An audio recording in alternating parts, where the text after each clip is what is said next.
Aya. Om Namo Bhagavate Vasudevaya.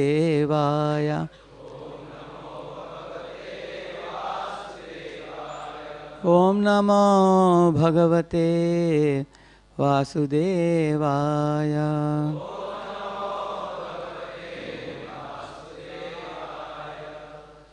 So we will recite a verse which is well known in India, which many people recite when we go to distribute Bhagavad Gitas.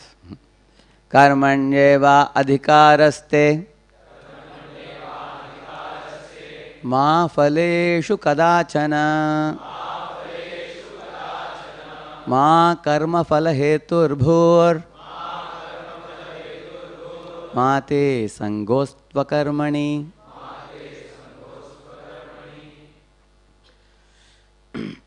In the beginning of this lecture, His Grace Baladev Prabhu said several things about me which are great exaggeration. I don't deserve any of it. But especially when he announced one thing, I was about to laugh. Because he also included that I am a great cook, he said. One time when I cooked upma in Pune, when Bhakti Maharaj came to my room, it was like a Britannica biscuit. So Maharaj ate and said, it's very purifying, he said. So my chapatis are also like a biscuit only. So honestly speaking, I am not a cook, but Gauranga Prabhu cooks and I serve prasad. I become assistant to Gauranga Prabhu to serve prasad. So like this, many other things I can tell you. If I tell you everything, then you will drive me away. So anyway, when we go for giving our presentations, we are always glorified million times more than what the truth is. Out of Vaishnava nature, devotees always profusely glorify us. So this shloka which we recited just now is a very famous verse in India. Many people know only the first part. Karmanyeva adhikaraste. Bas, kaam karo, kaam karte raho, bas. Keep doing work. The second part is not known to people. Ma phaleshu kadachana. You see, the second part says, you do the work, but don't be attached to the fruits. It says. So one Indian boy went to America. This is the only shloka he had memorized. And he was telling his friends this verse. And he was telling, don't worry about the result of the examination. You just write the exam. So his friends asked him, are you not concerned about your getting distinction? Or at least a first class? Or at least a pass? So the boy was a little bewildered. This is the first time he thought that I am actually concerned about the result when I do the examination. Similarly, imagine a lady is cooking in the kitchen. She says, Ma phaleshu kadachana. She closes her eyes and takes a lot of salt and throws in the food. Ma phaleshu kadachana. Isn't it? So, is this the meaning of this verse? That we should never care for the result? Actually, most readers of Bhagavad Gita, because they are impersonalists, they exactly do not know the meaning. Only a devotee like Srila Prabhupada can explain the meaning of this verse properly. Actually, the meaning of don't be attached to the results means you don't take the result, but give the result to Krishna. Once upon a time, a boy in India felt, his parents are very much choking his freedom. They are always after him. He actually wanted to go to a place where he can be free to do whatever he wishes to do. So he completed his engineering, all with the blessings and financial support of his father. But then when he passed out from engineering, he went abroad. And while he was flying in the plane, he thought, now I am a free bird now. I can just go to America and enjoy freely. I can do whatever I want. While he was in India, he was a pious boy. So he was controlling, his taste for bad habits. But in America, he thought, I can smoke, I can drink, I can wander with women. I can do whatever I want. I am scot-free. He thought like that. So, as soon as he landed in America, he saw in his laptop, in his email, his father had sent a mail saying that, Beta, I am very happy you got a job for $5,000 monthly. You keep $1,000 with you and every month send me $4,000. So the boy was shocked. He thought, if I have only $1,000 from my room to company and company to room, I can't go elsewhere. $1,000 is just a hand to mouth. So he was very frustrated, but he didn't express his anger to father because father is a respectable person. So he just was grudging and tolerating himself. And every month he would send 4,000 to father because father has asked him. So 5 years passed. After 5 years, father said, "Better come back now. It is time for you to get married now." And father was settling him in life. So they saw a girl and they settled down. The day of the marriage, the father gave him a checkbook, which was actually $4,000 multiplied by 12 into 5. So you can guess how much it must be. So it is like $48,000 multiplied by 5 means almost like, yeah. How much it will be in crore? How much Indian money will it be? It's a very big amount. So the boy saw the amount. The father is returning penny to penny, everything to me. And he was very surprised. He asked his father, "Papa, why are you giving it to me?" Father said, "When you are going to America, you are alone. I was sure that you will get spoiled. So I took all the money from you. Now that you are married, your wife is a policeman for you." You know, she will never let you go on the wrong path. You cannot call any woman on your mobile without wife's knowledge. You cannot smoke or drink. So because she is the finance minister at home, so I am giving you back, he said. Similarly, Krishna tells Arjuna that the living beings in this world, if I give them the fruits for them to enjoy, they will hurt themselves. That is why I take the fruits and keep with me. And when they become pure devotees, I give it all back to them. Like you see, Srila Prabhupada went with 40 rupees to America and he came back with 40 crore rupees. Isn't it? And Krishna gave him very liberally because for a pure devotee, Krishna can give any amount because they will never misuse it. But because we have a tendency to misuse, he says, "Ma phaleshu kadachana." He says, don't keep the results with yourself. Don't hurt yourself. Like that he says. So, this is a very important verse. You all have seen the Gita cover page, isn't it? So, that Gita cover page, like you see here, Krishna is riding the chariot of Arjuna and Arjuna is behind him. So, this picture exactly says what we are talking now. It says that Krishna is actually holding the ropes of the chariot. What does that mean? Of the horses. Which means Arjuna has given the ropes of his life in Krishna's hands. Which means he has accepted God wholeheartedly in his life. This is the first step in our life. Acceptance of God, alignment with God, acting on behalf of God, acting for the pleasure of God. These 4 things are the essential message of Gita.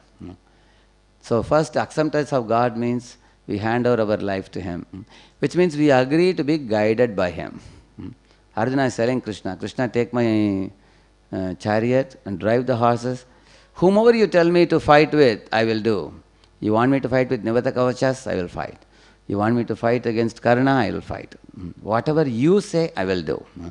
So that is why you see in this picture, Arjuna has given the ropes to Krishna. And which means Arjuna is not acting independently. Like, one of our students has been for 1 year in Krishna consciousness. So recently, some 400-500 students had come, those who completed 1 year. Now they have come to 16 rounds of chanting Hare Krishna. So I asked a question to them, what, change of heart has happened in you in this 1 year? Some special change you have brought about in your life, something very positive. So one boy raised a hand and said, "Sir, 1 year ago I used to eat vada pav in Karjat. Now I eat vada pav only in Govindas." So, of course, all our boys were laughing also. But then I told the boys, you can't laugh. You know why? Because he's eating vada pav in Govindas means he knows it is prasadam. With that knowledge he is eating. And he also does not eat things which Krishna prohibits. What Krishna says, patram, pushpam, phalam, toyam. If Krishna included andam, mamsam, then we can eat that also. Krishna doesn't include. So this boy has given up eating other things, which is certainly a progress. Is it not true? So this is the meaning of aligning with Krishna. Accepting God, aligning with God. What he says. So, if you see in this picture, Arjuna is telling Krishna to ride the chariot, but is he going to sleep in the chariot? Anyway, Krishna is riding the chariot, now what should I do? No, he is also taking initiative. He is taking the bow and arrow in his hands and he is fighting. So, God and the living entity are co-workers. So, we are co-worker with God. So, by God's grace and by our endeavor, we will succeed in life. So, we need both. Just like you are studying in a college. So, you go to the classes, you do the assignments, you write the tests and everything, you please the teacher, then the teacher will give you good marks, isn't it? So, it's a cooperation between the student and the teacher, isn't it? Similarly, you sit for an interview, so your success is in the hands of the interview panel. You have only power to give the interview. After that, can you control the panel people? If you tell them, if you don't give me job, I will shoot you. You can't say that. Correct, no? You finish the interview, come back, and then they may give you job. Similarly, if you are a farmer, you only have the power to sow the seed, but God has to give the rains.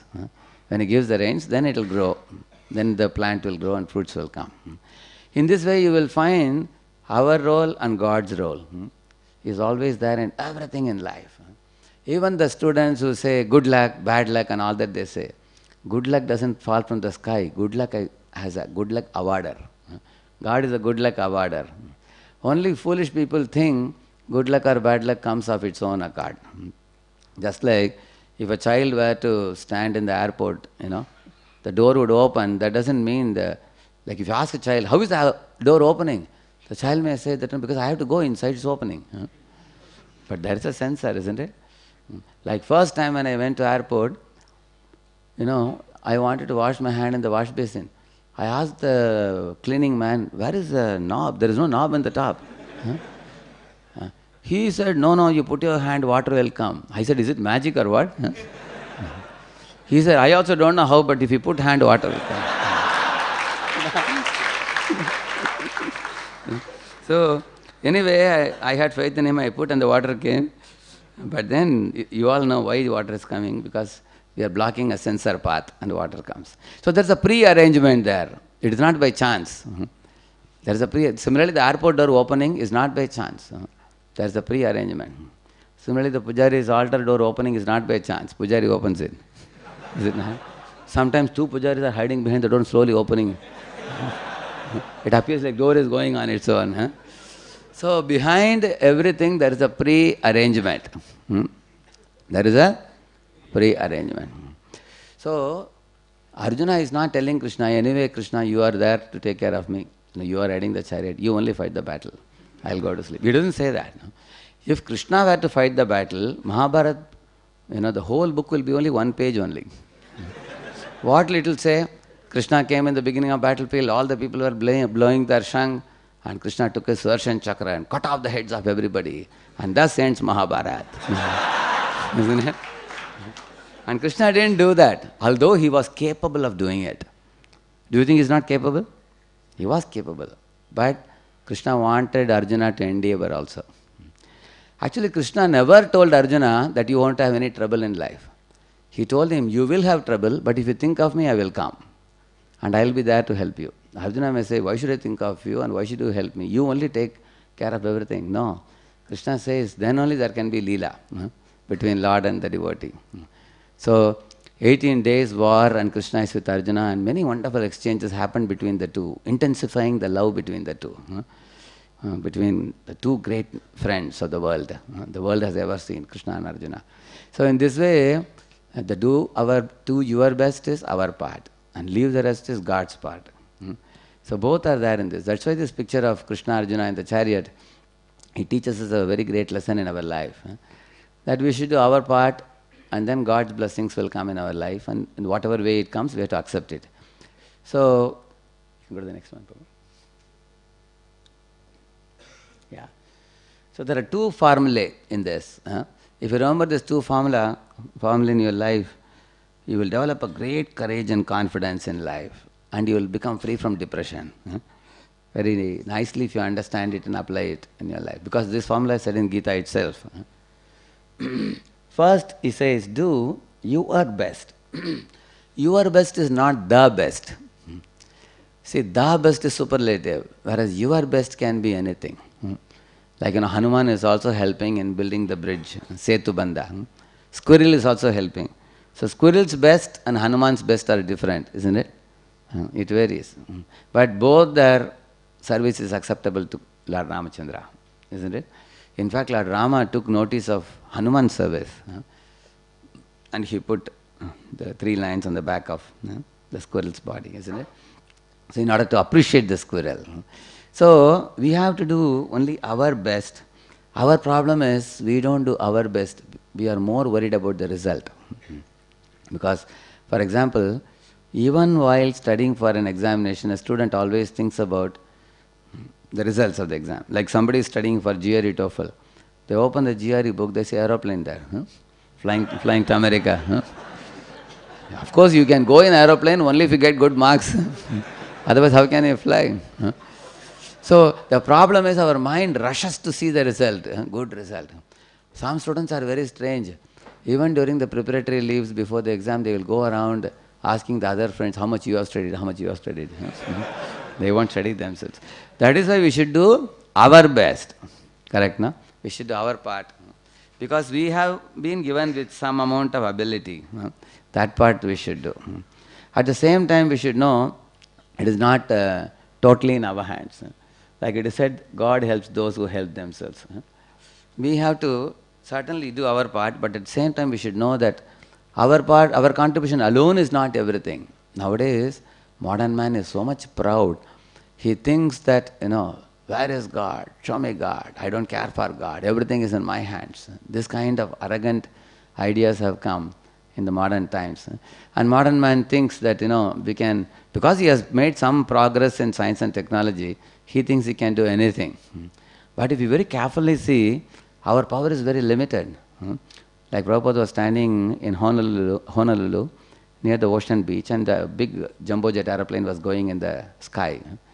And one man told Prabhupada, Swamiji, scientists have become so advanced. They are sending aeroplanes, such big planes in the sky. Prabhupada said, yes, when petrol is over, it will come down. But Prabhupada said, but the other planets are not like that. You see, the planets, from the dawn of creation, the planets are revolving, going round and round. Because Krishna says, Gama Vishyacha Bhutani Dharayamyaham Ojasa Pushnami Chaushadhi Sarva Somo Bhutva Rasatmakaha. He says, I have entered those planets, Krishna says. When a pilot enters a plane, he has to come down. When Krishna enters a planet, it will never come down. It will keep going on and on. So one has to see God's inestimable power. Similarly, man may be very powerful in doing many things, but if you very carefully observe how insignificant we are, even one tiny swine flu which we cannot see with our eyes can kill so many people. Is it not true? When swine flu came to Pune, any train would be passing through Pune, all people will be having masks in their mouth. Complete, they will be blinking. Full mask, because they are afraid, because Pune means flu in those days. And flu had come, they are so afraid, including scientists also. They are also black, isn't it? So because you cannot see with your eyes, somebody coughs and deposits in the air, you go and smell it, finished. Yeah. Something which we cannot see with our eyes can kill us. Are we very powerful? Think about it. So when we very carefully observe how much are we controlled in this world, one has to look the world around. We can see that there are things in which we have limited control, but man thinks he has all control over everything, which is not possible. In fact, Kunti Maharani is telling to Krishna that, Krishna, you are going away now to Dwaraka. What will happen to all of us? Krishna says, why do you worry? You have your Pandava 5 children, they are all very powerful. And also, you can also take help of Aniruddha, Pradyumna, the Yadavas also. But she is telling Krishna, Kevayam nama rupabhyam yadubihi saha pandava bhavato adarshanam jarhi rishikanam iveshitu. Krishna, these Pandavas and Yadavas are like lifeless bodies without you, she is telling. It's like a lifeless body, or like a wire without electricity. It's like that. Like you see the bulb is glowing here, because when you switch on the bulb, it will glow. When you switch it off, it will be switching off. That doesn't mean we are the controller. MSCB is the controller. Isn't it? Similarly, just because we are able to do something doesn't mean everything is in our hands. God gives us some control, but we don't have absolute control over everything. There was one doctor who saw some of our Hare Krishna devotees going to that hospital, and the doctor said, even for you Hare Krishnas, you have to come to us for curing your diseases and everything. And the devotee said, it's all God's grace that we got cured in the hospital. Now we are going back, he said. So the doctor felt a little uneasy. He said, why do you bring in God? I cured your disease. He said, and the devotee said, yeah, you did your part, but then ultimately it's God's blessing that our disease was cured. So then the doctor was wild. He said, you people are just superstitious. For everything, God, God, you are saying. Didn't you see me doing the surgery for you? I only did it, he said. Then this devotee wanted to teach him a good lesson. He asked the doctor, sir, in your hospital, do people die also? He asked. And the doctor said, yeah, sometimes people die. He said, why are you killing people? He asked.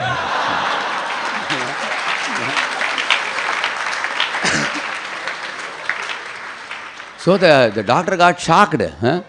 He said, हम क्या थोड़ी लोगों को मारते हैं? उनके तकदीर में जो लिखा है वो होता है. He said.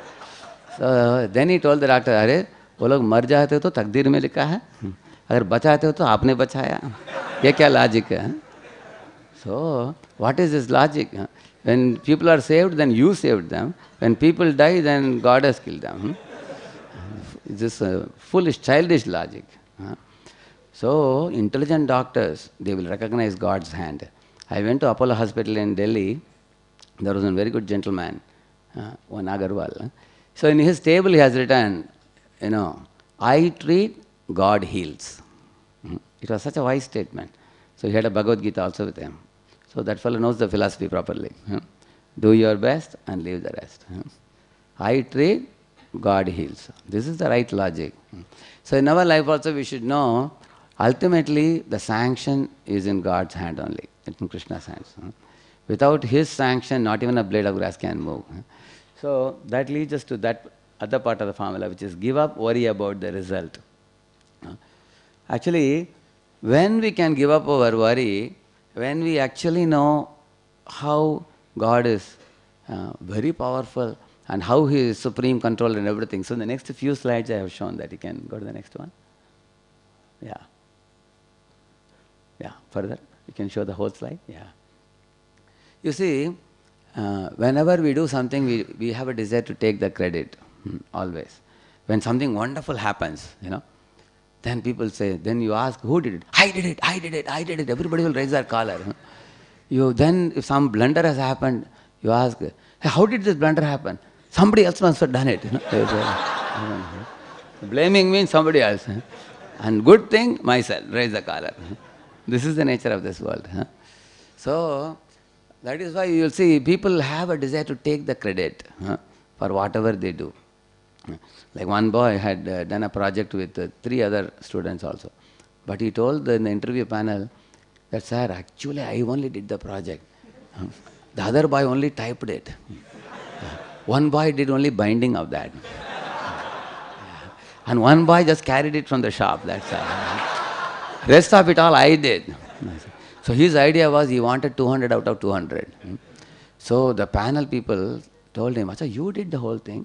And then they told the very definition of the problem is wrong. They said, in the very first page, you have committed a mistake. So the entire work is wrong. That means you have contributed it mostly.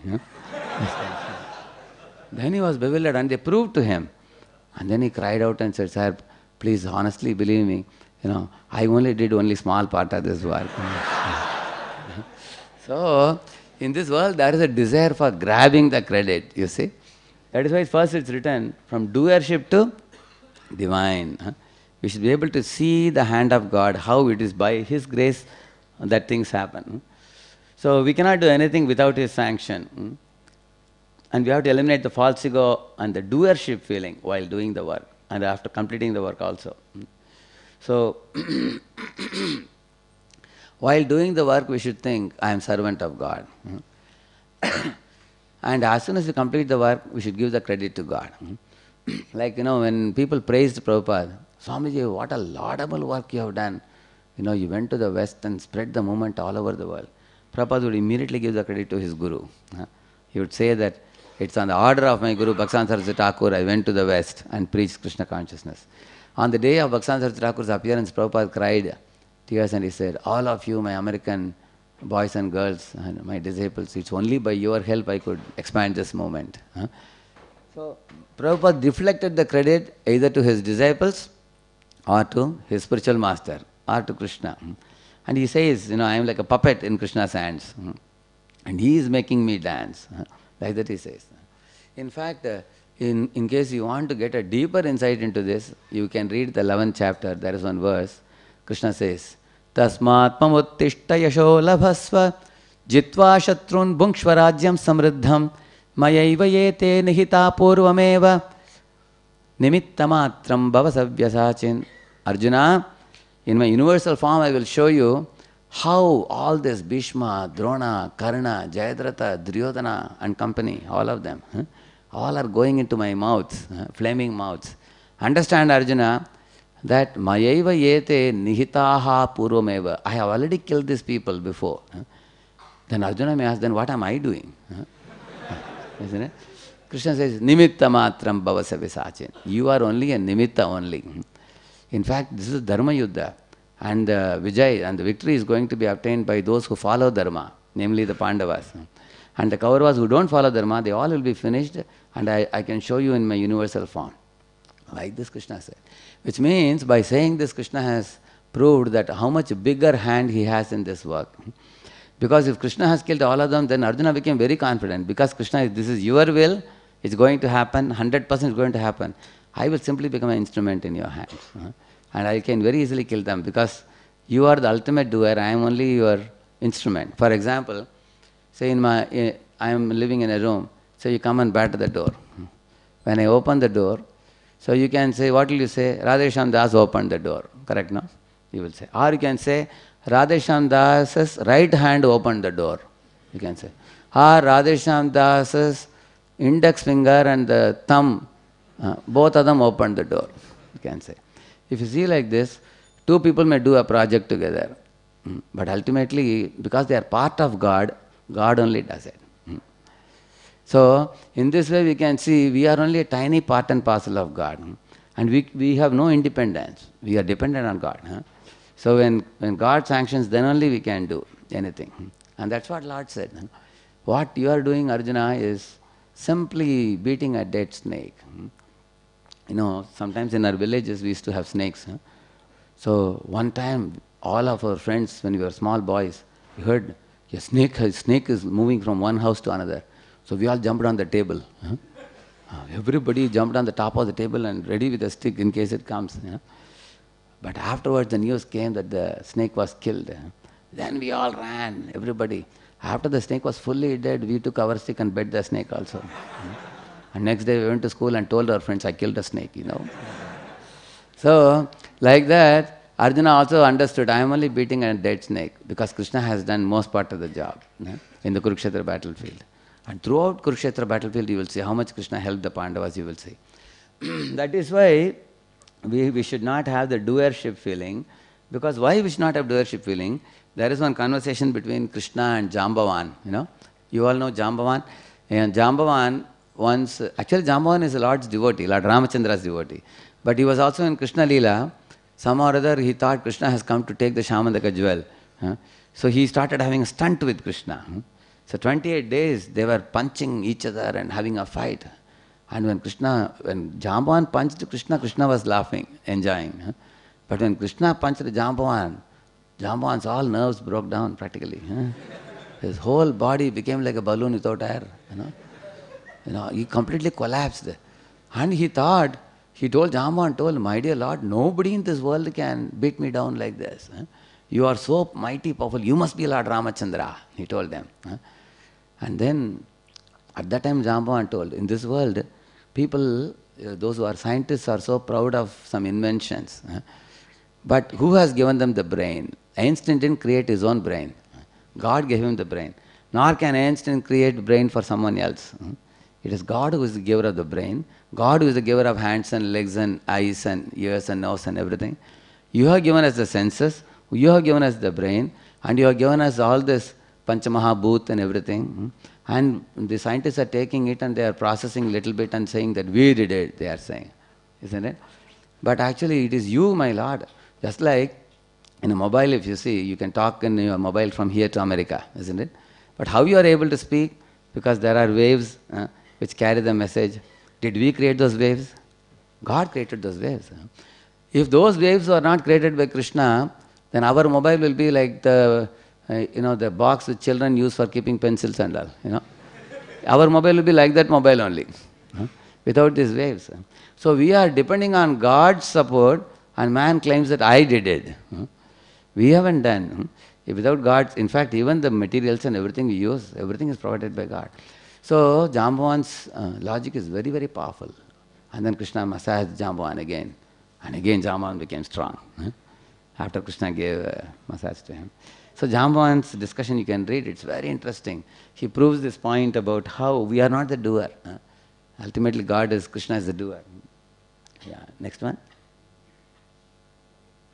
Yeah. And Lord is all powerful. Yeah. See, we all have a desire to be very powerful, isn't it? Sometimes in a movie they show a hero to be very powerful. Extremely powerful. Tishum, tishum, tishum. He just touches somebody and that fellow falls off. They show like that can only happen in a movie, isn't it? Yeah. Actually, one of the heroes, the villain hit him in the belly or something. He's a famous hero, you all know, isn't it? In one of the movies. He had to be hospitalized for some time. Because he was a hero, but when he got a punch on his abdomen, he had to be admitted in the hospital. Poor hero, Because nobody in this world is extreme, nobody can be as powerful as the Lord, you see. You see, when I first read in Ramayana, that Angada went to the court of Ravana and kept his leg down and told Ravana, Ravana, is there anyone in your Sabha who can shake my leg or move my leg? One by one, so many asuras came. Nobody could move. At last, Ravana himself came. Ravana tried to move the thighs, tried to move the leg, and he was practically catching the foot of Angada. Angada said, you are catching my feet, you see. You are falling at my feet. So this scene comes in Ramayana. When I heard it, I got spirited. So that afternoon I saw the movie. Evening I came, I called all my friends and I put my foot down and I said, is there anybody who can move my leg? All the skinny fellows came one by one and they tried and they couldn't shake it. And then they all went and brought one stout fellow who caught my leg and I was upside down. So that was the end of my display of power, So in this way you will see, Prabhupada says, people study books on Hitler because Hitler killed 10 million people. Stalin, Hitler. Prabhupada says, don't study about Hitler. Study about that person who killed Hitler. And that is Supreme Lord. The Supreme Lord, now where is Hitler now? Where is Napoleon Bonaparte? Where are all these people? Where is Alexander the Great? All big, great people have become small over a period of time. They have been wiped by the sands of time. And God, Krishna says, Mrityu sarva haraschaham. I am the most mighty. In the form of death, I devour everyone. So, similarly, the Hiranyakashipu was a very powerful person whom Lord Narasimha is defeating, finishing. When Prahlad saw this, he said, my dear Lord, my father Hiranyakashipu was so powerful. He was so mighty.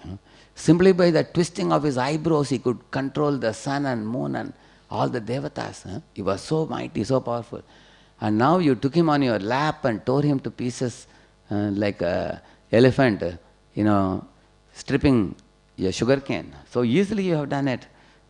So I am not going to be a fool like my father Hiranyakashipu. I surrender to you, Prahlad said. So Prahlad was intelligent.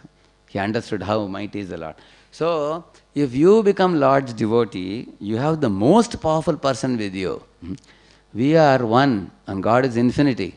So 1 plus infinity is infinity. That's what was the intelligence of Arjuna. When Arjuna went to Dwaraka, he told Krishna, I don't want anything, I want only you. Most smart fellow, Arjuna. Because the other fellow, Duryodhana, he wanted the 10,000 Narayani Sena he took. Is it not? He thought he was very smart. So where Duryodhana was making material calculation, Arjuna was making spiritual calculation.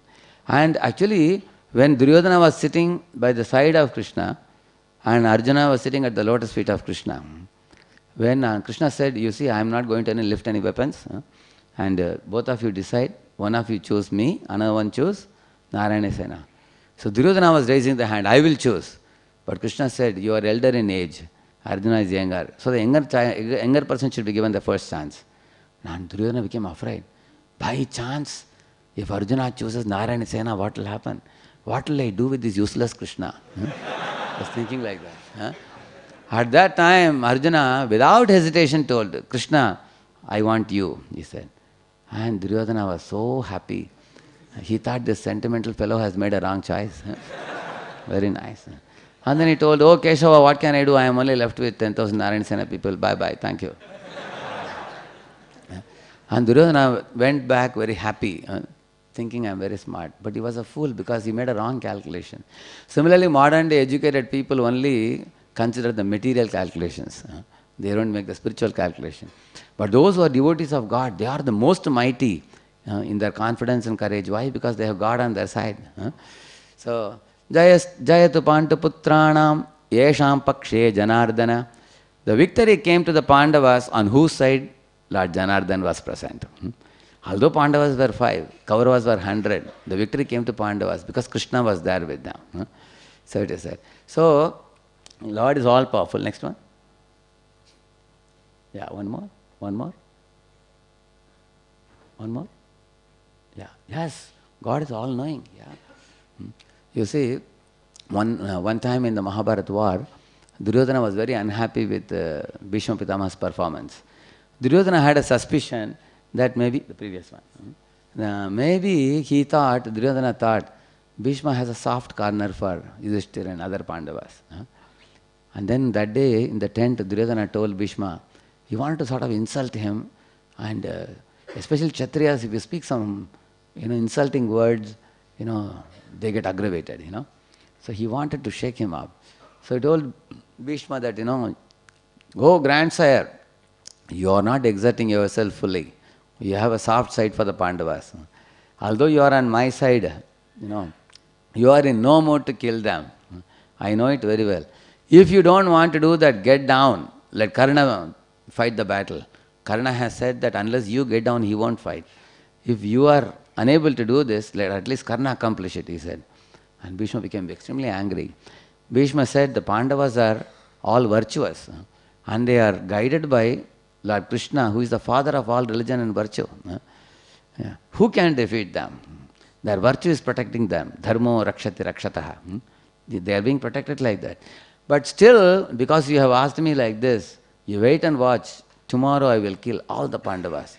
And he took 5 silvery arrows and he chanted a mantra and kept them on a velvet cloth. And then he said, these 5 arrows will kill 5 Pandavas tomorrow. Unless Lord Krishna employs some trick or unless he breaks his vow, I will never break my vow, he said. And then Duryodhana said, please give me those 5 arrows. He took it and kept it with him near his bedside. Because Duryodhana wanted to protect it very nicely and was about to sleep. At that time, Arjuna came in a simple horse. He came and got down and came to the tent of Duryodhana. In those days, kings would meet after the battle together. And seeing Duryodhana, seeing Arjuna, Duryodhana was surprised. He asked, Arjuna, do you want your kingdom back? If you want, I will give you in charity, he said. Arjuna said, I am not going to beg charity from you. I will take it in the right way by fighting. Why should I take it from you like this? But I have come for another thing, he said. Do you remember when I saved you from the Gandharvas? you had given me a boon, which I said I will ask later. Now I have come to ask for that boon. So we learn one lesson, never give boon for the future. Very dangerous. Same thing happened with Dasharath Maharaj also. If any friend tells you that I will ask later, you tell him ask now only. Finish it off. So he said, you are supposed to give me one boon. That boon I want now. He said. And Duryodhana said, yes, ask me, what can I give you? Give me those 5 arrows. He said, 5 arrows? He was surprised.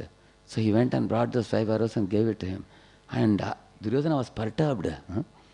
When Arjuna sat on the top of the horse, he was about to go.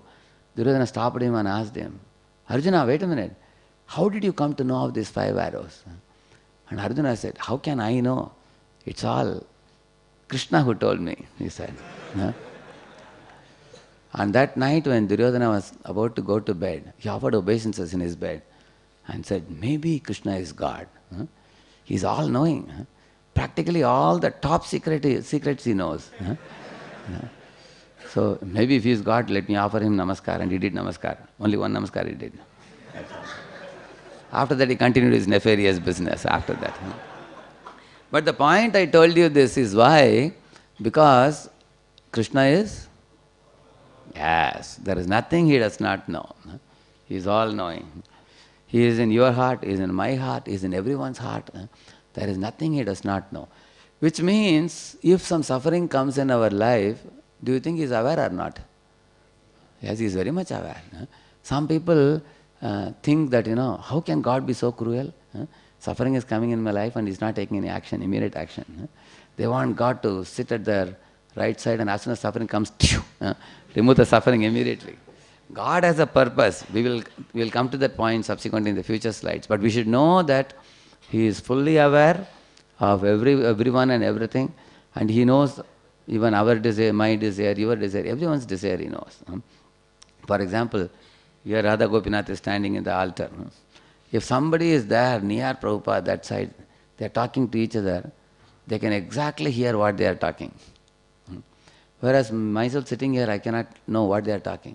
If somebody is asking to another boy, Prabhuji, kab band karne wala hai pravachan? Ye to chalta ja raha hai. I cannot know it. But who can know it? Gopinath can hear it. There is nothing that he cannot hear. There is nothing that he cannot see. He is everywhere. His eyes are everywhere. And not only his eyes are everywhere, his eyes are not blinking also. Chakshur yasya narishyati, it is said. Non-blinking eyes, yes.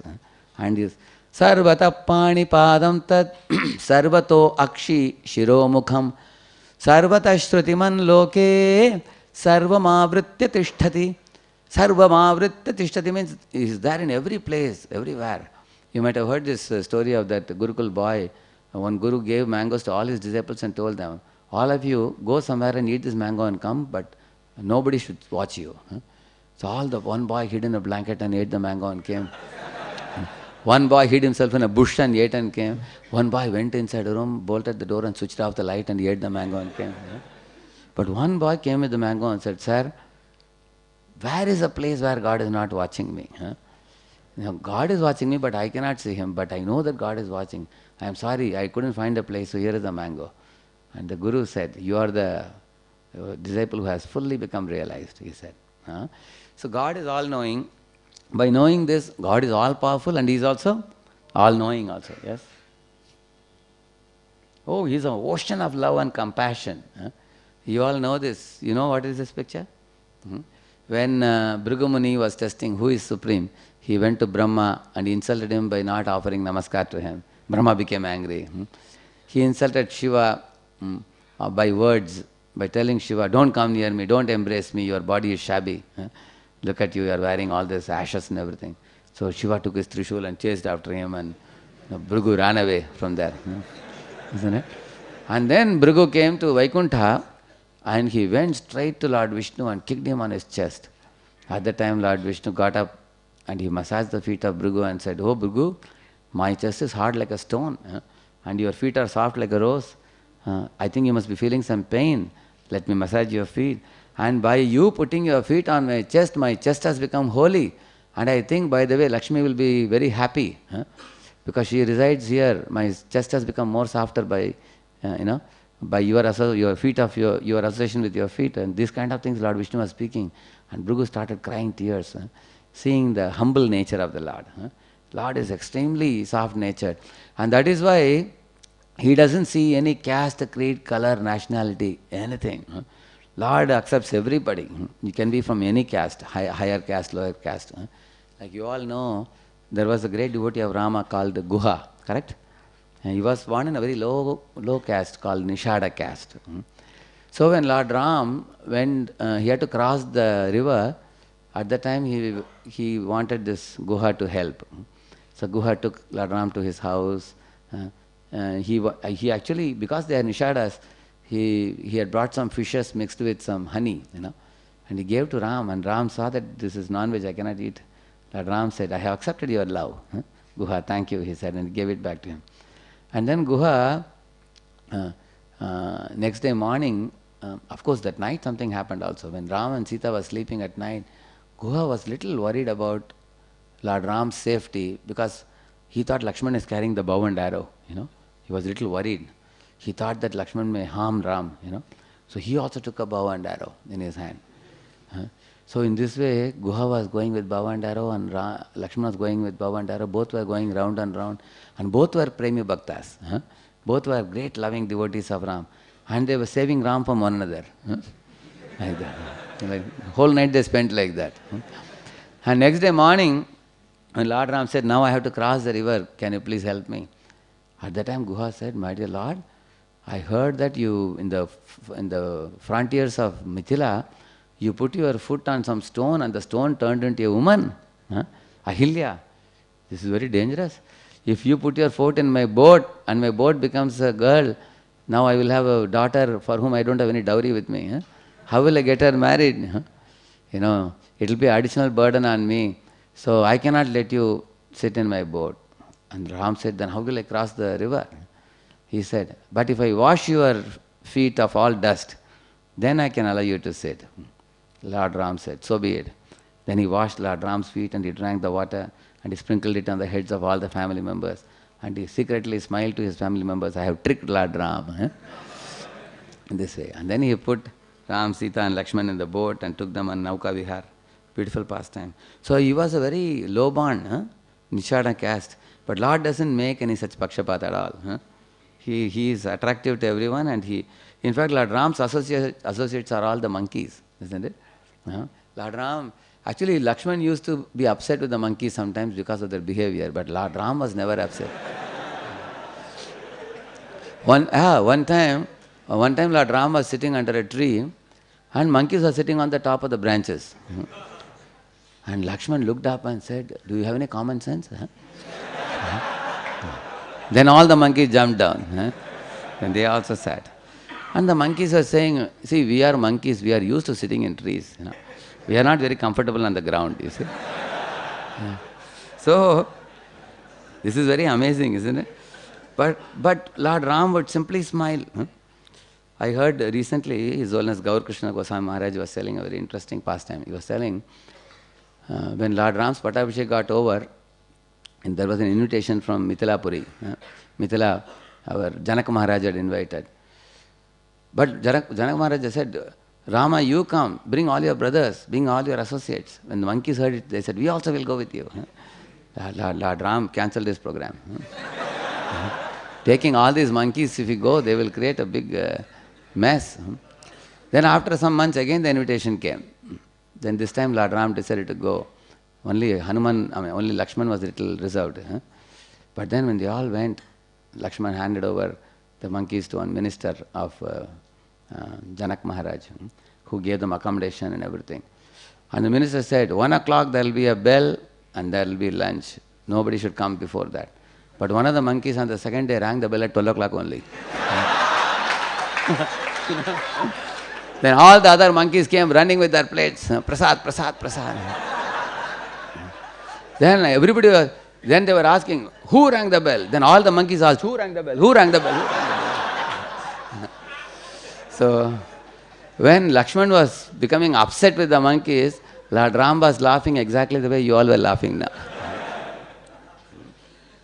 And while they were eating their lunch, one monkey got a special mango. When he was pressing the mango, the seed flew up.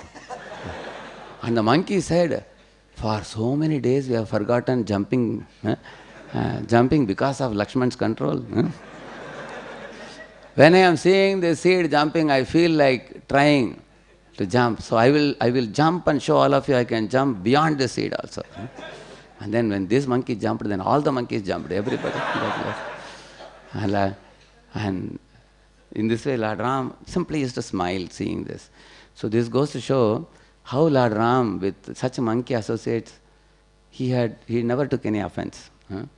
So Lord is an ocean of love and Karuna Nidhe. Sita is telling when she got the ring which Hanuman gave, she says, Karuna Nidhe, she says. Oh, this is Lord Ram's gift. He is the ocean of compassion, the ocean of love. So much more could be said if we continue Lord's compassion, then the class will be over. So we'll go to the next one. Yeah, Lord is the Upadrashta. He is the observer. He is the observer in the heart of everybody. There are 13 sakshis, like the sun, the moon, the wind, the sky, the ocean, the earth, the Dig Devatas. There are many like that, totally about 13 sakshis. One of the sakshis is Super Soul also. But Lord is the ultimate witness. Yamaraj also has the ability to witness the sinful activities of every jiva. But he cannot witness anything else, only the sinful activities of the jivas. He has the ability. But the Lord is the ultimate witness. There is no witness beyond him. Upadrishta means one who is continuously observing. Our good and bad activities we do are observed by him. Nobody can think that I will have a... This is a point I was making before also. That Lord's eyes are everywhere. Next one. Yes, Lord is the sanctioner. Your sukha and dukkha, it is ultimately sanctioned by the Supreme Lord. And whatever is written in your destiny, Lord is writing, only that much you will get. And you will see that. This is not at all surprising thing. Prabhupada says, in Ahmedabad, there was one doctorate student. After finishing his doctorate, he could not get any job anywhere. The reason was, people said, you are overqualified. They said, you will join us, and within a month you will leave and jump to another company. Because nowadays people do that like that. So nobody was giving job. At last he started a soap company. And he himself would go in bicycle and sell soaps to the different shops he would go and give. On the other hand, there was one fellow called Modi. He had 50,000 people working with him. But Mr. Modi was an illiterate. He used to put fingerprint. He didn't know how to sign also. So Prabhupada is asking, see this Modi, 50,000 people are working with him, but he has not even completed his 10th standard also. So from this what we learn is we should know God has, according to our punya papa, God has given us body. Somebody is handsome, somebody is ugly, somebody is rich, somebody is poor, somebody is very intelligent, somebody is very dull. So these are all sanctioned by him, and we have done the past activities based on which he sanctions. Now we are doing activities based on which sanction will come in future. Such kind of thing is there, and he is a sanctioner. Like one man was so fed up with life, he wanted to commit suicide. He climbed on a mountain top, and from there he jumped off. And as he jumped off, when he came down, there was a river flowing there. In that river, Rajakumari, along with her Sakhis, she was taking bath. But suddenly a crocodile came. It showed the mouth to the prince, and she was princess. And she became very frightened. And that is the time this fellow fell from the top. Like that he fell. When he fell, all the crocodiles in water became afraid, they ran away. And all the princesses, Sakhis went and told the ministers and king that a great hero came from the top.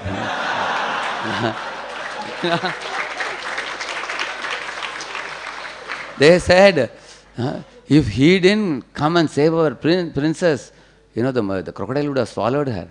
Then immediately king said, arrange a marriage of our princess with him, the king said. So this fellow became a king. They put a mukut and the king, because king had only daughter, so he gave the whole kingdom to him. So this fellow was laughing to himself. He was thinking,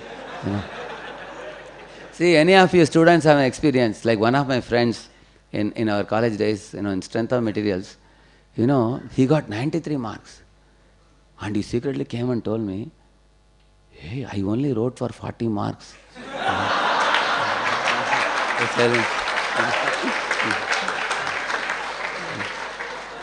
So another topper in the class, he got 39 marks. So some computer mistake happened. So this fellow got 39, that fellow got 93. So I told this fellow, hey, go and tell the teacher. Hey, shh, don't tell anybody.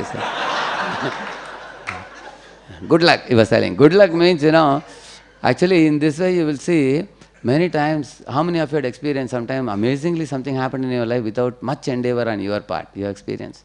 Yeah, you will see that. God can sanction sometimes like this. So, He sanctions your pleasure and He sanctions the pain also. In this world, He is the sanctioner of pleasure and pain. So, our pleasure and pain at the time of birth is written in our account. This much quantum of pleasure, quantum of pain. So, we cannot appreciably change it. But one thing is possible. Like for example, take a Luna, take a Maruti, and take a Benz. From Bombay you go to Pune. Which will reach first, you know very well. Benz goes first, then goes Maruti, then goes Luna, isn't it? But if all three are going like this, if a helicopter comes and lifts the Luna, then the Luna can reach Pune first. Is it not wrong?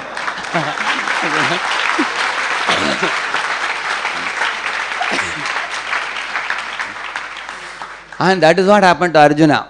Arjuna was destined to die entering fire when Jayadratha could not be killed, is it not? And then Krishna immediately took the Sudarshan Chakra and he blocked the sun and told Arjuna, Arjuna, Jayadratha is now coming in the front, hit him now. But then Arjuna was seeing the sky, it was completely dark. Then all the people thought sun is set.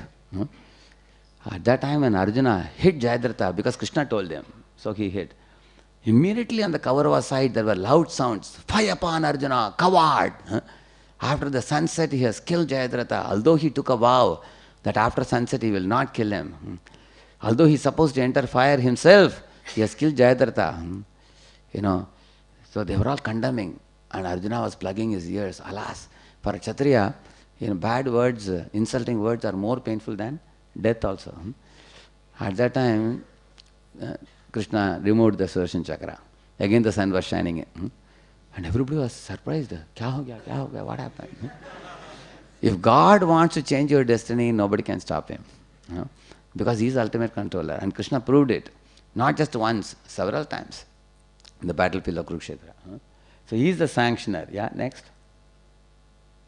Yeah, this is the verse I told you. Lord enters each planet and he energizes them. Yeah. He is the maintainer of all jivas. There are 8.4 million species. Everybody is getting their quota of food. Because and we have to remember that we all have different type of food, correct? Like a lizard. Even you will see a newly born lizard, pink, very, very rosy lizard. When he comes, if a small butterfly comes, he'll put his tongue out. You've seen that? He is given the intelligence to extend his tongue, and he also knows that the butterfly is his food. We human beings, we eat some type of food. Cow eats the grass, pig eats something else. Everybody has their food, you see. It's very amazing. And God gives food fitting the mouth and a tongue and the needs of every jiva, 8.4 million species. He is the maintainer of all. So Prabhupada used to say, scientists can create thousands of nuts and bolts, but they cannot create grains. They cannot create water. They cannot give milk. Do you have a machine where you put grass in the top, get milk at the bottom? No? You cannot. That's why you need a cow. Is it not? Yeah. So it's God has created all these amazing arrangements. They may say, scientists say that no, there are some enzymes in cow's body. Then why don't you create those enzymes? You cannot do that. God has put the right thing at the right place. Like for example, our hair, here it grows like this. Whereas here it grows only this much. Why? Isn't it? Because if it grows beyond this, it will block the eyes, no? So it's Krishna's amazing design, you see. First class design. And here you all would like to grow longer and comb, isn't it?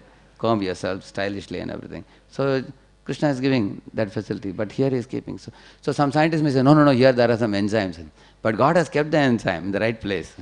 He knows where to keep it. There is a design, there is an intelligent design. So, in this way, he is the maintainer of every.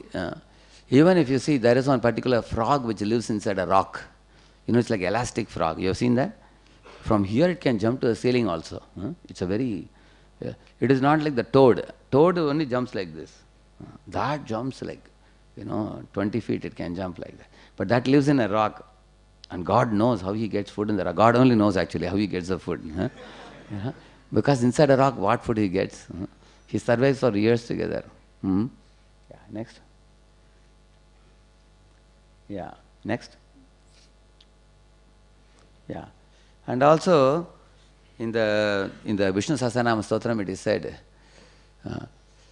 is said that Bhupadav yasya nabir vyadasura chandra suryauscha netre karna vasha shirodhyaur mukampapitahano yasya vastre yamabdihi antastam yasya vishwam swaranaraka gago bhogi gandharva daityaihi chitram ram ram yatetam tripuvana vapusham vishnumisham namami. And then comes that Shantakaram, Bhujakashanam, all that.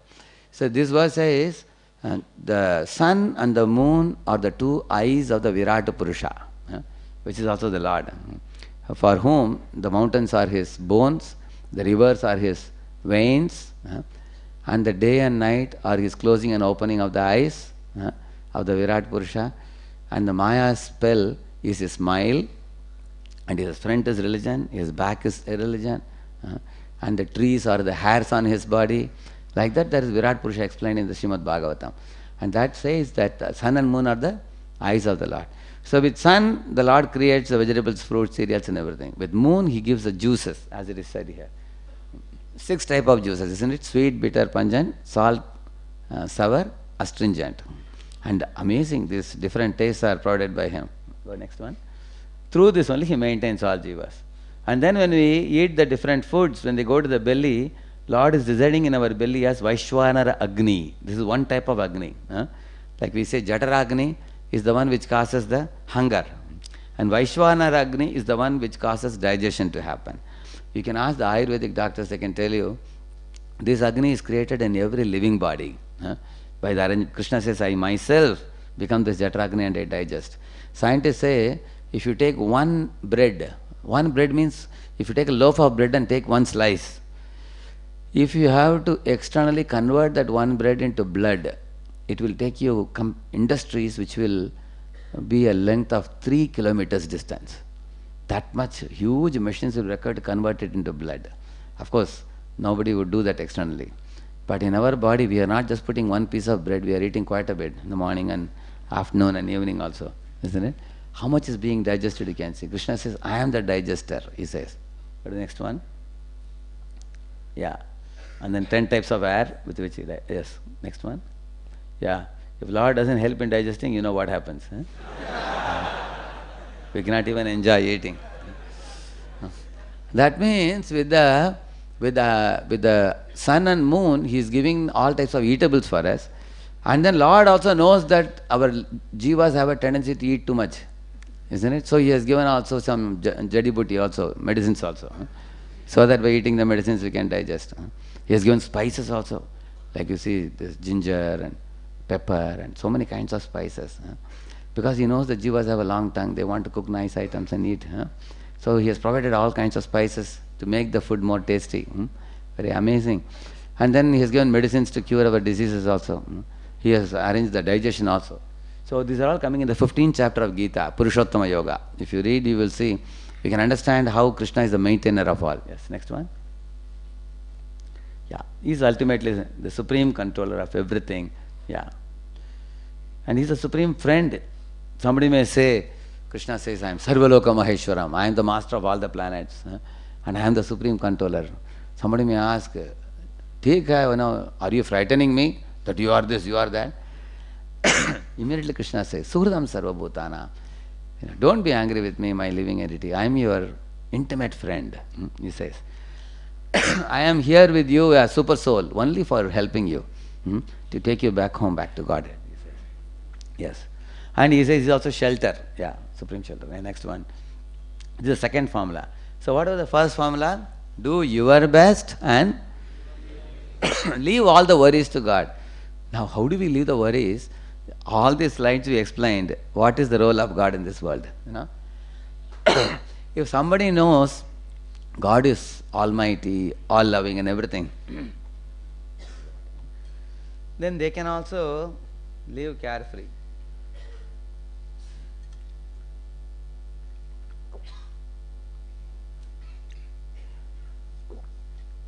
Like once in Dadar I saw one mother was carrying a small baby, probably 3-4 months old baby.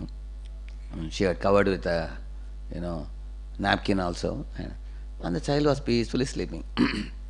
She was climbing up the staircase, climbing down the staircase, boarding a train, and the child doesn't have to worry which train to board, which platform. No worrying, peacefully sleeping. So a devotee of God is also like that child only. He depends on God. And he knows that God is my well-wisher, and God is having ultimate control in his hand. We can depend. Similarly, not only we can take shelter of Krishna and be peaceful, we can also be courageous. Our Radheshyam Prabhu, I heard him speak once. He was telling that once a small boy was walking in the road and suddenly a bulldog came on the way. He became afraid and he crossed the road, and the bulldog also came running behind him. But then he crossed the road and he caught hold of his father's hands, and then he turned around and the bulldog was watching. He showed his shoe, like this, was kicking with the shoe. Get lost. And the dog went away after that. So Radheshyam Prabhu was asking, how did this fellow get that confidence? Because he is holding his father's hands. Similarly, the previous slides which we showed, we have to develop a deep faith in these truths. These are all eternal truths. And when we develop such a faith, then like Arjuna has Krishna with him, he has no fear. He knows I am completely safe. I am completely protected. You see, one time in the battlefield of Kurukshetra, there was one Nagastra which was used by Karna. But what is this Nagastra? This Nagastra, the Naga's name is Ashwasena. Ashwasena is the son of Takshaka. He was living in that forest of what is that jungle? Kandoprast jungle. When once Krishna and Arjuna put fire to that forest and they were going around, that time Takshaka was out of station. Only his wife and son were there. Snake. All of them were snake family. So that time Takshaka's wife died in that fire. But then the Ashwasena escaped. So he was very angry towards Arjuna and Krishna that Arjuna had put fire to that forest. So he wanted to take revenge. So he came as a Nagastra and sat in the quiver of Karna. And he was sending signals to Karna. Psst, psst, like that. Karna, lift me up. Use me. Like that. He was sending signals to Karna's brain. He was sending signals. And then Karna also picked up that Ashwasena and put it in the arrow. And as soon as, even before he put it, jumped actually. It jumped and sat like that. He was very enthusiastic to kill Arjuna. Like that, he sat immediately. As Karna sent him, and was coming, and Krishna saw, oh, it's a very great danger for my devotee. So, the next moment, Arjuna saw, his mukut was taken away and it fell on the ground, and all the diamonds studded in the mukut, were all scattered on the ground. And Arjuna's ego was a little hurt, He told Krishna, sambal kar chalao. You should ride the chariot properly. See, my mukut has fallen on the ground. Krishna told Mukund, your head was supposed to be on the ground.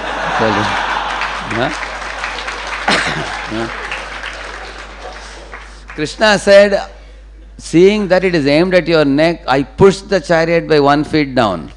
That is why your mukut went down, he said. And Arjuna said, thank you, I was not aware. And again Ashwasena flew up and sat in the quiver. You foolish Karna, try a second time.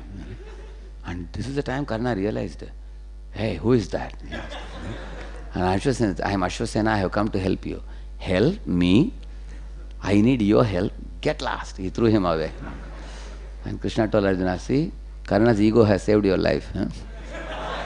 Because he threw away Ashwasena. He didn't use the Nagastra anymore. Second time he didn't use it. Like this, Krishna was protecting Arjuna very attentively. See, Lord does not promise protection for non-devotees. But for devotees, he says, Kaunteya pratijanihi name bhakta pranashyati. Lord says that, I protect my devotees. I am a well-wisher of my devotees. Tadami buddhi yogantam, I am a knowledge provider for my devotees. So, if you become a devotee, you have multiple advantages, Lord says.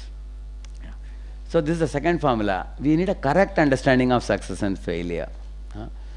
That is the first part of it. Let us go to the next one. Yeah. So, in this world, there is a great craze for success, isn't it? According to people, like, every mother wants their child to be first rank in the class. Is it possible? Only one child gets first rank. And all the mothers are telling, even a child who gets third or fourth rank, sometimes mothers, fathers tell, next time first rank you should get, okay? Okay, you study nicely. They push like anything. So nowadays there is a lot of academic fear children have. Especially some parents want their children to get into IITs. IITs and so because of that the children are very, they are afraid of parents also, and they can't crack it also sometimes. When some students also, when they see the mobile call only, their hands are trembling. Parents will ask the score, how much score I got and everything. Correct, no? So there is a very narrow definition of success, you see. Like 1.7 lakh students attend for CAT exam or something like that. Out of that, how many students get into IIMs? Probably 1,000 students, 1,000, 2,000 students get in. So what do you think of the rest of the students? Are they all muffs or fools? Just because they couldn't get in? See, they have crammed so much vocabulary, they have studied. That's not a waste, something they gained also. So, but generally people say, oh, you wrote CAT and you couldn't crack it, you remained a rat. Many people say, hey, you couldn't crack it. People look down upon them. Correct, no? So, because of this, lot of tension is created amongst the young people. Some people commit suicide because of this. You will see that. So, the real definition of success should be understood. There is a saying in English, success is not in the trophy won, it is in the race run, it is said. Even if one gets an opportunity to sit in an examination, you have studied, sometimes, attending an interview is also not a bad idea, because if you sit in a dozen interviews, you learn what not to do also. Correct now? Correct now? Whatever mistakes you committed before, now you will not commit again. Isn't it? If you are really intelligent, you will commit one mistake only once. You are allowed to commit new mistakes, not the same old one. No? Isn't it? So, in life also, we should learn to see the overall success in life. You see, Jatayu, when Jatayu saw in the Akashamarg, Ravana was carrying Sita and going, he immediately flew up and told Ravana, Ravana, you cannot pass over this way. I have seen that you are carrying a goddess of fortune, who is the wife of the Supreme Lord. You can never touch another man's wife. You are supposed to treat like a mother. Now you are taking Lord's consort with you. He said, I cannot leave you. And Jatayu said, until my last drop of blood remains in my body, I will vehemently fight with you.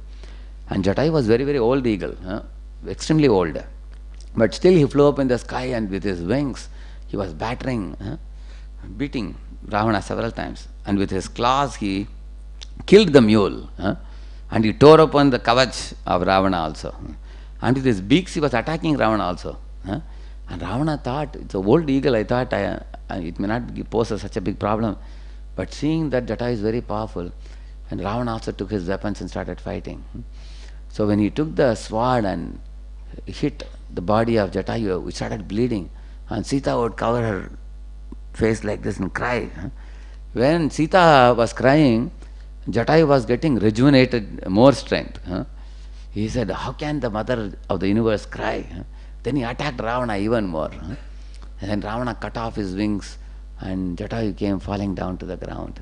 Sita loudly cried, and she blessed Jatayu while going. Oh Jatayu, you have practically laid down your life for my sake. So Jatayu earned the blessings of Sita also. Then when Ram came later on searching for Sita, he saw the eagle in a bloody mess, Then Lord Ram wanted to teach the world another lesson. So he asked Lakshman, is this some creature which has swallowed Sita? Because there is a lot of blood in his mouth. He asked. Then Jatayu said, my dear Lord, in this world others can misunderstand us, but how can you misunderstand us? अगर आप भी misunderstand कर दिया, हम किधर जाएंगे हम? To who else can we go? Then Lord smiled and said, this is Then Jatayu said, I have a news about Sita, I will tell you. Then he said, Sita was taken in this direction by Ravana. And Jatayu said, you will definitely get Sita, I am very confident, he said. Do you know why? Because you asked me, where is Sita? And I told you, Sita has gone in this direction. When we were conversing like this, the constellation of stars is some Vindhya, there is some constellation of stars. It's very auspicious. If anyone is searching for some commodity, if this constellation of stars is there and they get an answer, they will definitely get that object, he said. So in this way he gave his good wishes and he left his life. And Lord Rama cried out as much as he cried for Dasharatha's passing away. Like that he cried. So then Lord Rama performed the Antyeshti for Jatayu. So what do you think? Was Jatayu victorious or was he a failure? Why he was victorious? Because Lord Ram was pleased. Lord Ram was pleased, Sita was pleased, he was blessed, he was sent to Vaikuntha also. So I had, in one of my books, I wrote the title, Victory Over Death. So this is the real victory over death. Because everybody has to die in this world. But we have to live our life in such a way that even after we die, our body has disappeared. But the activities performed by an individual will be remembered for a long, long time to come. So Jatayu was a success. Go to the next one. Yeah, there are many people having the wrong definitions of right. And actually the right definition of success means if I am given an opportunity to make an effort, that itself is success. And also, if you get success after success also, there is a danger. People become intoxicated. You have seen, no? Like for example, you get a second class, then you want what? First class. Then you want what? Distinction. Then you want the first rank. Then you want to maintain the first rank. Correct? No? And as we keep doing it, over a period of time we become intoxicated. Like we say Dhananda, Madanda, Kamanda, we say similarly Successananda also comes. When success comes, we become blind, we become proud, we belittle other people. So you can see that is why sometimes God also, He wants to, actually whatever He does for us is for our good, to teach us good lesson. Next one. Oh, give up unhealthy comparison. You can guess what it is? These are crabs. You see?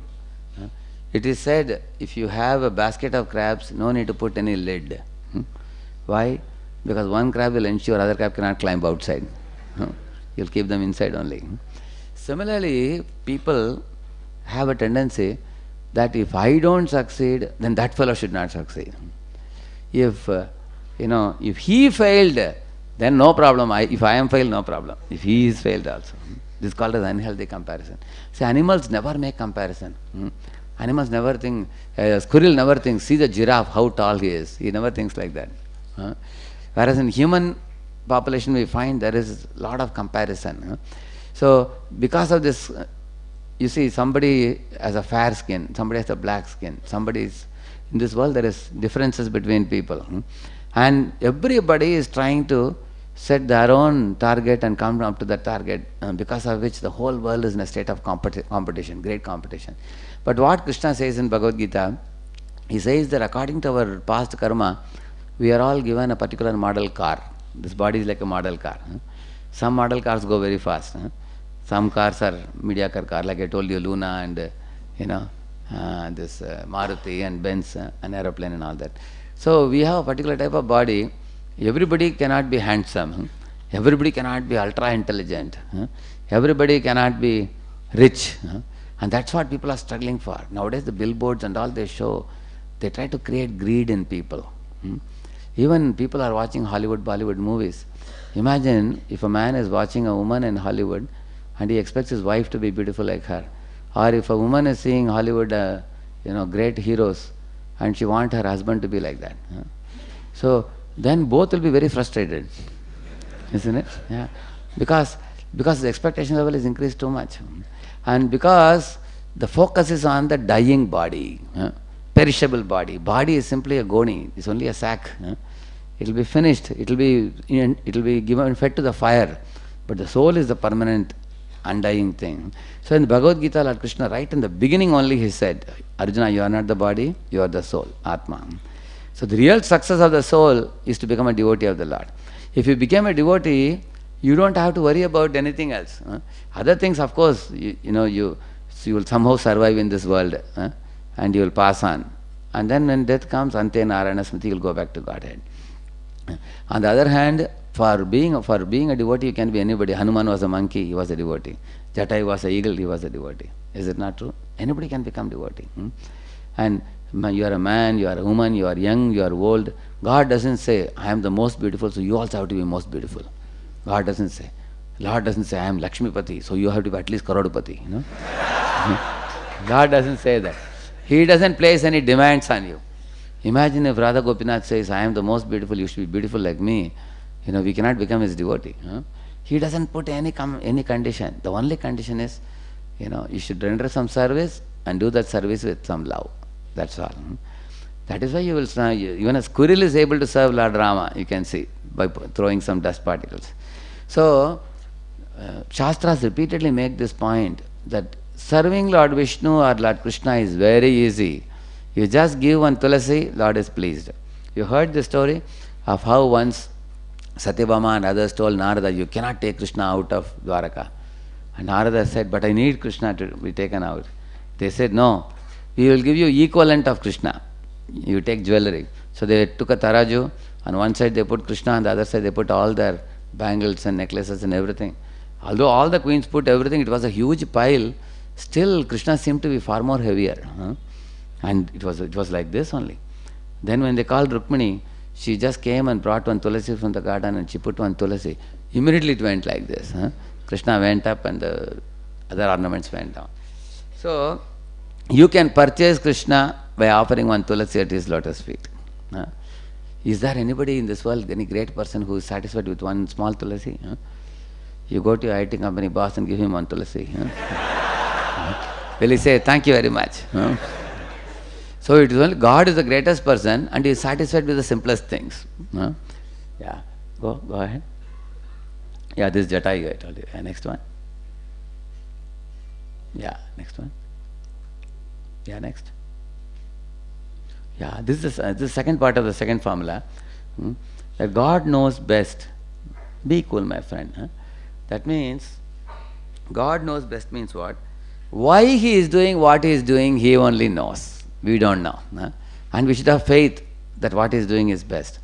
You see, whenever good things happen, we are very happy in life. But when something strange happens, we get bewildered. Like there was a man sleeping in his house. He was a very conjuice, very miserly person. So suddenly, one brick from the top fell on his head. And then his head cracked a little bit and he started bleeding. He screamed out loudly, so loudly that the neighbors came running and they tried to bring a cloth and everything and then they took him in an auto to the hospital. All the while he was shouting, no need to go to hospital, just put a bandage, everything will be all right. Because he was afraid of spending money for the doctor. Even nowadays also people are afraid of the bills from the doctor. Anyway, he went to the hospital and the doctor put multiple stitches on his head and everything. So midnight he got up and asked the doctor, tell me the bill. What is the bill? Doctor said, bill is 2,000 rupees. He said, this is why I said I don't want to come to hospital. It's a small thing. I would have eaten a 2 rupee tablet you were selling. But then the doctor said, wait a minute. I got a news just now that your whole roof of the house fell down. He said. Then the man realized, if I was in the house, I would be chutney under the roof. Is it not? He realized that. So God took me out of the house and He protected me. So many times we are very short-sighted. We cannot see why something is happening in my life. There is always a reason. See, when you want something in your life, God is not giving you. What is the meaning of that? Jai Shri Shri Radha Gopinath ki. I can finish 5 minutes. Should I stop? I am about to conclude now. Yeah. So, we should, this is one thing, sometimes God gives us His lap for us to sleep, then He gives us slap sometimes. And both are His mercy. And great devotees have that faith. You see, the Pandavas were sent to jungle, their wife was insulted, isn't it? The kingdom was taken away, but ultimately they became the king of the whole world after that. And Krishna did all this to bring about the whole Mahabharata. So, in happiness and distress, one should continue to remember the Lord. You heard the saying, Dukume Sumirana Sabkare. When there is a dukkha, people remember God, but in sukha also we should remember at all times. And so, this is the main statement. God knows best. If you know this, then we have no anxiety. Go to the next one. I think it's almost there. Anyway, this is a example of a butterfly. They say that butterfly comes out of a cocoon, So one scientist thought, butterfly, when it comes out, it takes a lot of trouble, the worm takes to come out. So he took a blade and cut it. So when he cut it, the butterfly which came, the wings were very partially grown. The wings could not be developed. Later on, the scientists came to know God has created the cocoon in such a way that when the worm would squeeze its body, some liquid comes out, which causes the growth of the wings of the butterfly. That means the endeavor of the worm is necessary for the development of the wings. That scientists came to know later on. Similarly, God also sometimes, He doesn't give us straight what we ask for. Like a man asked God, can you please give me a beautiful butterfly and a beautiful flower? So God gave him cactus and a caterpillar. So the cactus later on gave out a flower, and the caterpillar turned into a butterfly eventually. But for that the fellow needed some patience. So in our life also, we should know, if you have walked the God's path, you can be very confident of the ultimate success in life. If you walk the right path, that is success. The real definition is sticking to the norms and depending on the blessings of superiors. This is the definition of success. Stick to God's norms and depend on the superior blessings. That is actually success. So that's all I think. You just keep moving, Prabhu. Yeah, further. I asked for strength and God gave me difficulties to make me strong. I asked for wisdom and God gave me problems to solve.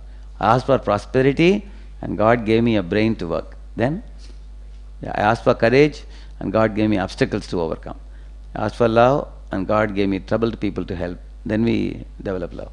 I asked for favors and God gave me opportunities. I received nothing that I wanted, but I received everything I needed, he says. So God knows what we need. And God, there are many things we demand Him which are dangerous for us. And formula 3 is a combination of formula 1 and 2. Surrender to God and feeling of being blessed at all times. So this is 1 and 2 combined. So that's all I think. You move? Yeah. Thank you very much. Shri Prabhupada ki.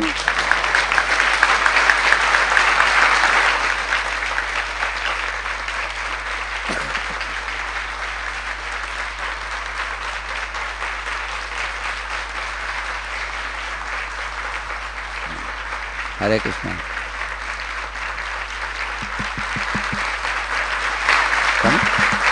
Hare Krishna. Actually, what inspired me to choose this topic was Srila Prabhupada perfectly followed this formula of do your best and leave the rest. Because if you read from the time Prabhupada is preparing to go to America, how much he did his part and how much he depended on Krishna. Especially when he is going in the Jaladuta, he wrote that poem, Markandeya Bhagavat. So that poem reveals how Krishna is depending on Guru's blessings and Krishna's grace. Totally he is depending on that. And then he is putting his best endeavor. And in the way Prabhupada succeeded, nobody must have ever succeeded in the past or future. So we have to learn from Acharyas like Srila Prabhupada in the line, how they had such a confidence. Prabhupada's courage and confidence in that old age came from shelter in Krishna. There are young boys who don't have confidence. And Prabhupada was a 70-year-old man who had such confidence, isn't it? And in such an old age, nobody would dare to venture on a foreign trip. So this is a very important theme in our lives. And whatever I spoke today, if it helped you come one step closer to Krishna's lotus feet, I would consider my pravachan successful. Because the end result of studying all the scriptures is that we have to awaken rati for the Supreme Lord, love for the Supreme Lord. Na utpadiyet yadiratim shamayevahi kevalam. Thank you very much.